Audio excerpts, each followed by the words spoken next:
नमस्कार। आज की सभा में मैं सभी का प्रभु यीशु मसीह के मीठे और मधुर नाम में स्वागत करता हूँ। मैं जानता हूँ कि सभी को खुशखबर या सुसमाचार सुनना अच्छा लगता है। इस समय कोविड-19 का ये नाम सुनकर हमारा मन कितना दुखित हो जाता है। इस बीमारी ने कितने लोगों की आर्थिक और शारीरिक अवस्था बिगाड़ रखी है। यह बीमारी इतनी गंभीर है कि अगर आप इसका इलाज ना करो तो बड़ा नुकसान हो सकता है। पर इसी समय अगर आपको कोई ये आकर बता दे कि इस बीमारी का इलाज मिल चुका है, तो सोचिए इस खुशखबर को सुनकर आपका मन कितना खिल उठेगा। ऐसी एक बीमारी हमारे जीवन में भी है। यह बीमारी सदियों से हमारे साथ चलती आ रही है। ये पाप की बीमारी है और ये दुनिया में सारे मनुष्यों में पाया जाता है। पवित्र शास्त्र बाइबल में ऐसा लिखा है कि सभी ने पाप किया है और परमेश्वर के महिमा से रहित है। ये बीमारी ने सभी मनुष्यों का जीवन कठिन कर दिया है। ये बीमारी का भी कोविड-19 जैसे अगर आप जल्द से जल्द इलाज ना करो तो आपको नुकसान हो जाएगा। पर भाइयों और बहनों, हम आपको ये खुशखबर सुनाने आए हैं कि इस बीमारी का इलाज है। वो है प्रभु यीशु मसीह। प्रभु यीशु मसीह हमें क्यों और कैसे बचाएंगे, हम इस आगे की सभा में सुनेंगे। सभा की ओर बढ़ने से पहले मैं चाहता हूँ कि आप इस मधुर संगीत का आनंद उठाएं।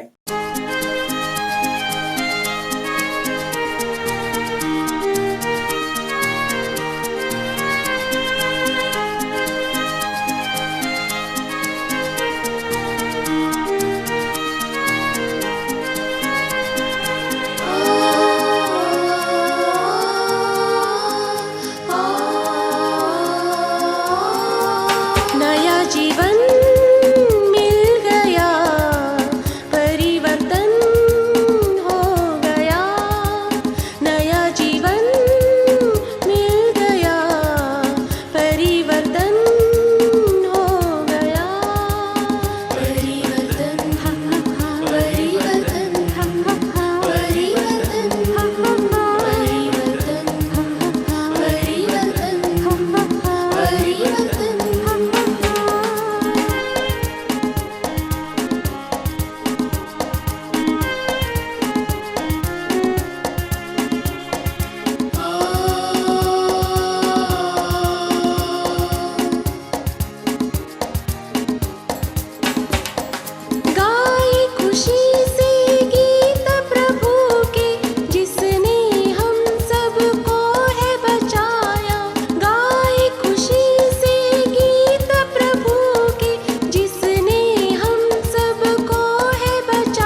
आज की सुसमाचार की सभा में आपका स्वागत है।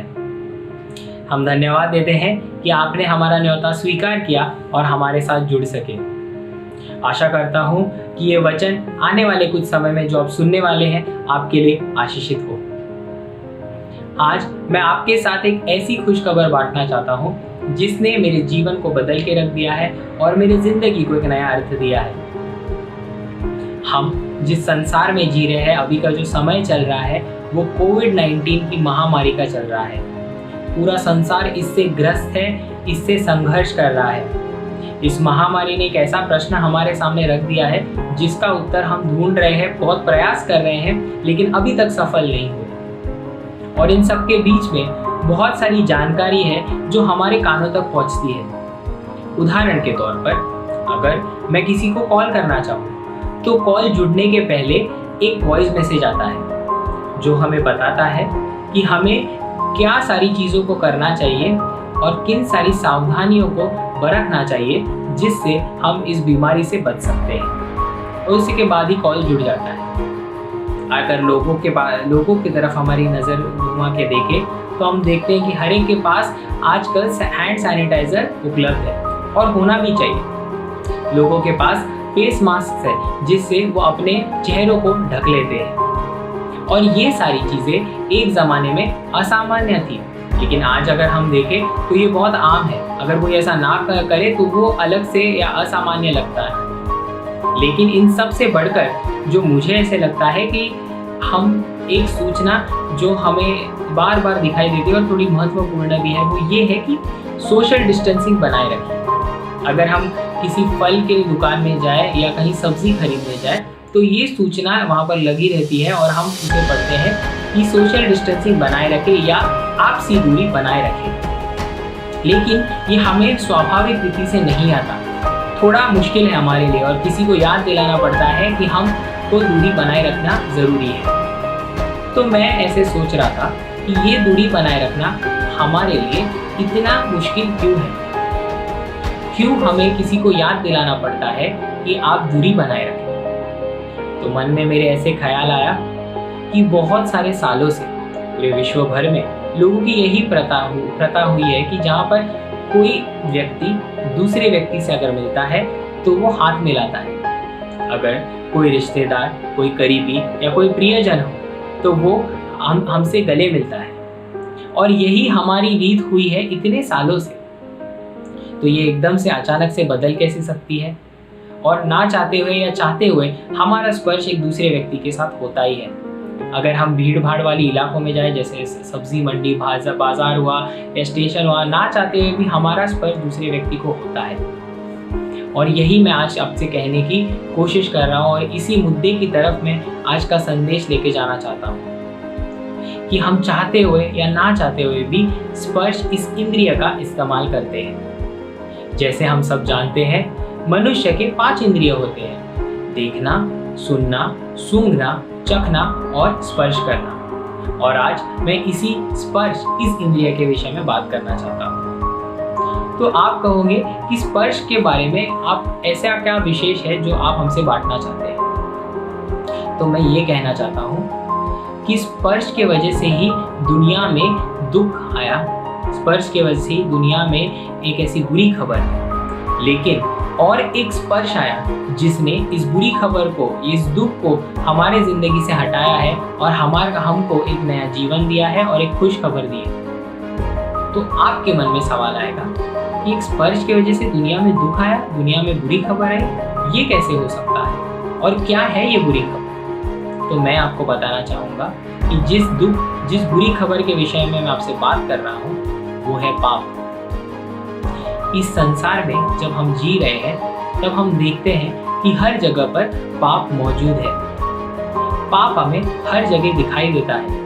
इसके अलग अलग रूप हैं। कोई पाप ऐसे होते हैं जो बड़े ही हिंसक होते हैं, कोई पाप ऐसे होते हैं जो छिपे हुए होते हैं, कोई पाप ऐसे होते हैं जो चाहते हुए या ना चाहते हुए हमसे हो जाते हैं। उदाहरण के तौर पर जैसे कोई झूठ बोलना, ये बड़ा ही छोटा सा ऐसा गुनाह है, मैं बोलूँगा, जो हम करते हैं कभी कभार, लेकिन परमेश्वर की नज़रों में ये सारी बातें पाप है। तो आप ऐसे कहोगे कि ठीक है ये पाप है, लेकिन इस पाप की शुरुआत हुई कहाँ से?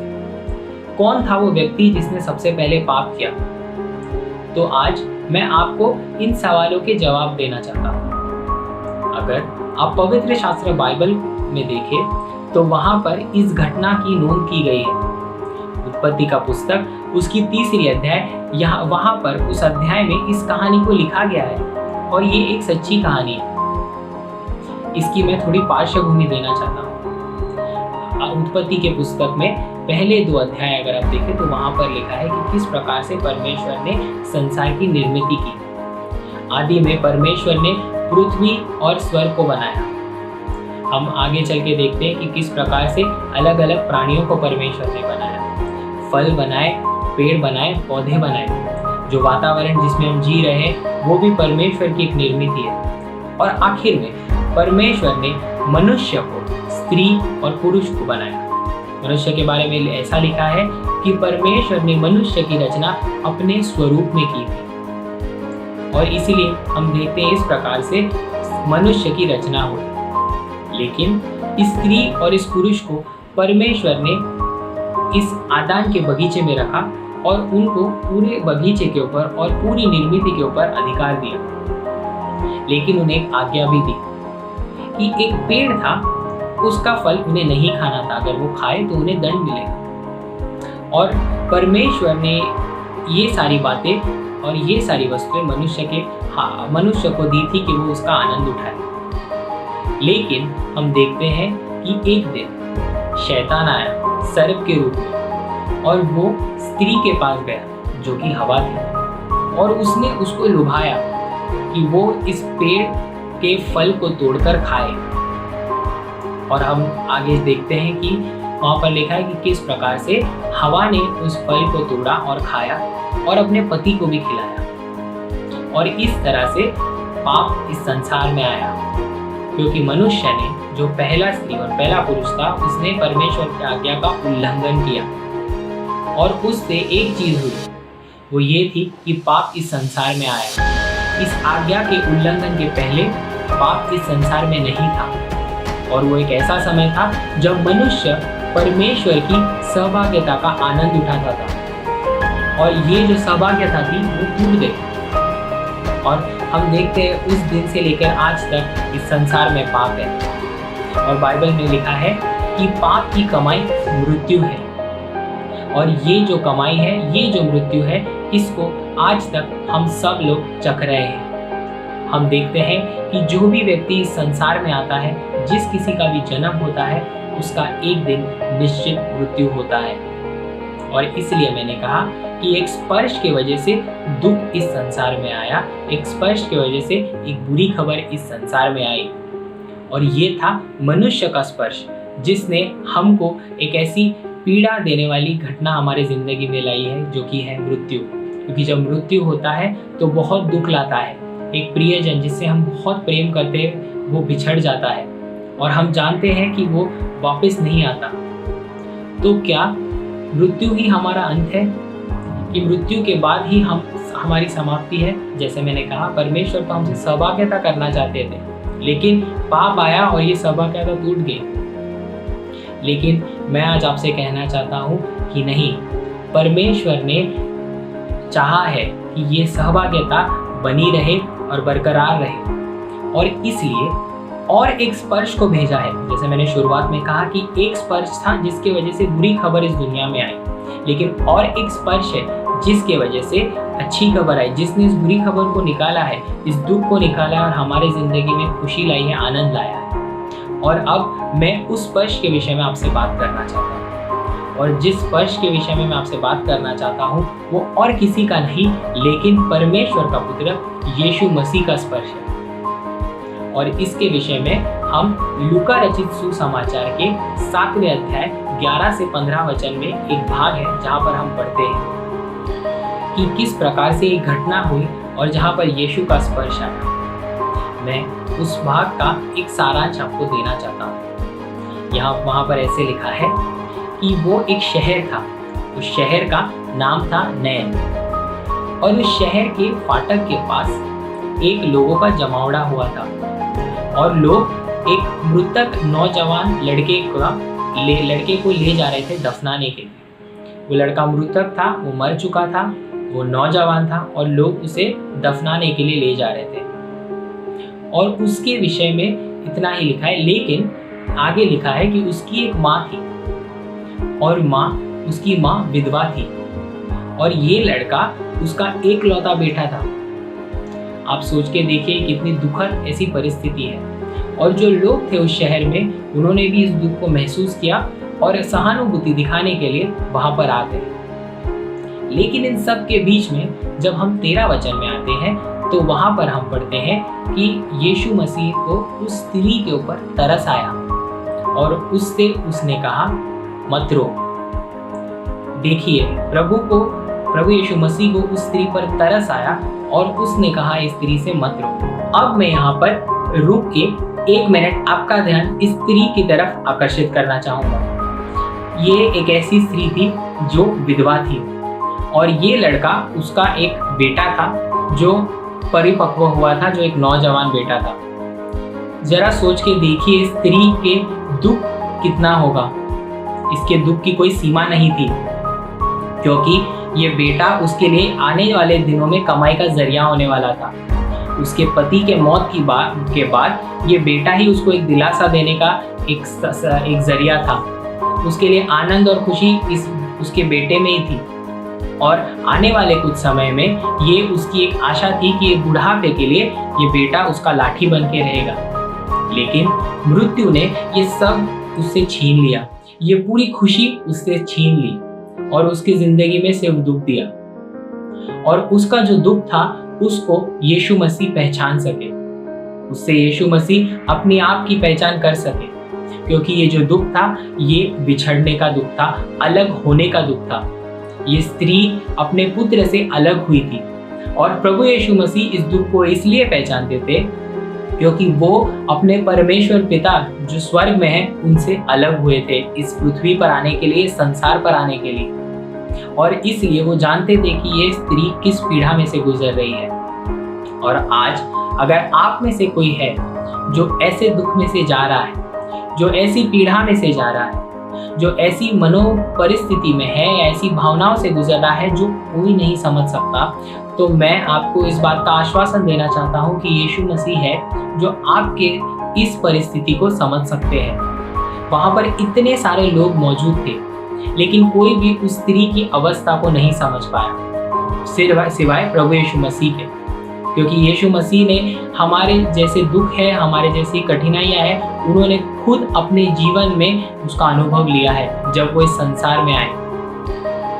और आगे चल के हम देखते हैं 14 और 15 वचन में किस प्रकार से प्रभु यीशु मसीह ने इस व्यक्ति को जो मरा हुआ था, इस मृतक शरीर को जिंदा किया। और ये लड़का जो है वो पुत्र उस स्त्री का, वो बैठ गया और बात करने लगा। और इस प्रकार से हम देखते हैं कि एक मरे हुए व्यक्ति में प्रभु यीशु मसीह ने जान दी। लेकिन यहाँ पर एक सवाल आपके मन में उठना चाहिए कि कैसे प्रभु यीशु मसीह ने इस मरे हुए व्यक्ति में जान डाली या उसको कैसे मरे हुए में से जिलाया। तो ये इसलिए हुआ क्योंकि जैसे अगर आपने आदम और हवा की जब मैं कहानी बता रहा था तब आपने ध्यान दिया होगा कि पाप की वजह से मृत्यु आई इस संसार में। तो अगर मृत्यु है तो पाप उसका कारण था।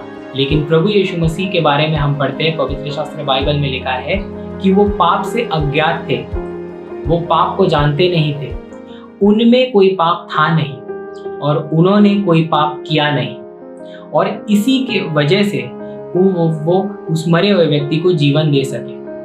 और प्रभु यीशु मसीह के एक स्पर्श की वजह से हम देखते हैं कि वो मरे हुए व्यक्ति में जीवन आया। अगर शुरुआत में देखें तो एक स्पर्श की वजह से पाप आया और पाप की वजह से मृत्यु आई, लेकिन यीशु मसीह जो परमेश्वर के एकलौते पुत्र थे वो इस संसार में आए और उनका स्पर्श आया और उन्होंने मरे हुए लोगों में जान दी, क्योंकि वो पापों की क्षमा कर सकते हैं। उनके पास ये सामर्थ्य है, उनके पास ये अधिकार है कि वो पापों की क्षमा कर सकते हैं। और वो इसलिए है क्योंकि उन्होंने कलवरी के क्रूस पर अपने आप का बलिदान दिया, अपने आप को कुर्बान किया हमारे लिए, हमारे पापों के लिए। और जब उनको कलवरी के क्रूस तक लेके जा रहे थे तब बाइबल में हम पढ़ते हैं कि उनके ऊपर मुकदमा चलाया गया उनको जो आम ऐसे चोर है या जो गुनहगार है उनके तरह उनके ऊपर मुकदमा चलाया गया, लेकिन उनमें कोई दोष नहीं पाया गया। वो किसी भी तरीके से दोषी ठहराए नहीं गए। लेकिन उसके बाद भी हम पढ़ते हैं कि बहुत ही क्रूर तरीके से प्रभु यीशु मसीह को कलवरी के क्रूस पर टंगाया गया और उनका लहू हमारे लिए बहाया गया। आखिरी एक एक बूंद तक यीशु मसीह ने अपना लहू हमारे लिए बहाया है और उसी लहू के वजह से आज हमारे पाप धुल सकते हैं। उस लहू में वो सामर्थ है जो मृत्यु में से हमें जीवन दे सकता है। और जिन हाथों ने उस व्यक्ति को जो मरा हुआ था उसमें जान डाली, लोगों ने उन्हीं हाथों में से उस जीवन को निकालने की कोशिश की, प्रयास किया। प्रभु यीशु मसीह को जब कलवरी के क्रूस पर टंगाया गया तो उनके हाथों में कील ठोके गए कि वो उस जीवन को निकाल सके। लेकिन हम परमेश्वर का धन्यवाद देते हैं कि प्रभु यीशु मसीह आज मरे हुए नहीं है, आज मृतक अवस्था में नहीं है, लेकिन वो एक जीवित परमेश्वर है और वो आज स्वर्ग में विराजमान है। कि तीसरे दिन वो मरे हुए में से जीत कर, मौत को हराकर, पाप को हराकर, हमारे दंड को हराकर आज जीवित और विजयी ऐसे परमेश्वर है और आज वो स्वर्ग में विराजमान है। आखिर में मैं इतना ही कहना चाहूँगा कि जो कोई प्रभु यीशु मसीह को स्वीकार करेगा, जो भी प्रभु यीशु मसीह का अंगीकार करेगा, उसे भी ये उद्धार को चखने का एहसास मिलेगा। और इस उद्धार के 4 पहलू है जिसको मैं आपके सामने रखना चाहता हूँ। आखिर ये जो उद्धार है ये तुरंत है। हम देखते हैं कि जब इस लड़के को प्रभु ने स्पर्श किया तो ये लड़का उठ बैठा और बोलने लगा। जब हम प्रभु यीशु मसीह को स्वीकारते हैं तब हमारे जो पाप है वो तुरंत क्षमा किए जाते हैं और पाप का जो बोझ है हम पर वो हमसे दूर हट जाता है। दूसरी बात, ये जो कार्य है वो पूर्ण किया गया है। जैसे ये लड़का था, ये पूर्ण रीति से उसको चंगा किया गया, उसी प्रकार से प्रभु यीशु मसीह का जो कार्य है कलवरी के क्रूस पर, ये आज पूर्ण हुआ है। तीसरा, ये अनंत काल के लिए है, क्योंकि जिस जीवन का वादा यीशु मसीह ने हमसे किया है वो अनंत काल का जीवन है और वो इसलिए कर सके क्योंकि उन्होंने मृत्यु को हराया है। वो मरे हुए जरूर थे लेकिन तीसरे दिन वो वापस जी उठे और आज स्वर्ग में विराजमान है। चौथा और आखिरी, ये पूरी तरीके से मुफ्त है, क्योंकि पाप के लिए जो दंड था, वो दंड की जो कीमत थी, वो प्रभु यीशु मसीह ने कलवरी के क्रूस पर पूर्ण तरीके से चुका दी है। और इसलिए आज जब हम परमेश्वर के उपस्थिति में आते हैं तब हमें कोई भी दंड नहीं चुकाना पड़ता, क्योंकि यीशु मसीह ने ये दंड इस दंड के साथ जो कीमत है वो हमारे लिए चुका दी। आखिर में मैं इतना कह के इसे समाप्त करना चाहूँगा। पाप की शुरुआत मनुष्य के स्पर्श से हुई, लेकिन पाप का अंत परमेश्वर के स्पर्श से हुआ है। आइए इस सभा को प्रार्थना में समाप्त करते हैं। स्वर्ग में निवास करने वाले हमारे प्यारे पिता, इस समय के लिए आपका धन्यवाद देते हैं कि हम आपके चरणों में आके आपके वचन को सुन सके। हम धन्यवाद देते हैं क्योंकि आपका वचन कहता है कि परमेश्वर ने जगत से इतना प्रेम किया कि उन्होंने अपना एकलौता पुत्र इस संसार में भेज दिया कि जो कोई उस पर विश्वास रखे उसका नाश ना हो लेकिन अनंत काल का जीवन पाए। हम धन्यवाद देते हैं कि प्रभु यीशु मसीह संसार में आ सके और परमेश्वर का जो स्पर्श है हम तक पहुंचा सके और हमारे पापों की क्षमा कर सके और हम एक नया जीवन दान दे सके। हम धन्यवाद देते हैं हमारे सारे दर्शकों के लिए जो हमारे साथ अब तक जुड़ सके और प्रार्थना करते कि उन्हें भी इस वचन के द्वारा आशीष प्राप्त हो। और आखिर में इस पूरी सभा के लिए आपका धन्यवाद देते हैं और इस छोटी सी प्रार्थना को प्रभु यीशु मसीह के मीठे, मधुर और जीवित नाम में मांगते हैं। सुने और स्वीकार करें। आमीन। हम आशा करते हैं कि आपको ये सभा पसंद आया होगा। हम जानते हैं कि काफी सारे लोग यहाँ पे पहली बार ये सभा देख रहे होंगे। अगर आपके पास कोई सवाल या प्रार्थना का विषय है तो आप बेझिझक इस माध्यम पर हमें संपर्क कीजिए। हमारा ईमेल आईडी है sharonassembly1@gmail.com और हमारा मोबाइल नंबर है 9892368645। आखिर में जाने से पहले हम आपको ये कहना चाहते हैं, पवित्र शास्त्र बाइबल में ऐसा लिखा हुआ है, परमेश्वर ने जगत से ऐसा प्रेम किया कि उन्होंने अपना इकलौता पुत्र दे दिया ताकि जो कोई उस पर विश्वास करे वह नाश न हो पर अनंत काल का जीवन पाए। परमेश्वर का प्रेम और प्रभु यीशु मसीह का बलिदान वो ही हमें बचा सकता है। मैं आशा करता हूँ कि बोली गई सभी बातें आपको समझ में आए। अगर आपको ऐसे ही सभा और देखना पसंद है तो हमारा चैनल सब्सक्राइब करें। हमारा ये कार्यक्रम इसी समय इसी माध्यम से 2 हफ्तों में एक बार रविवार को आता है। कृपया इसका लाभ उठाएं। हम आपके लिए प्रार्थना करते रहेंगे। परमेश्वर आपको आशीष दे। धन्यवाद।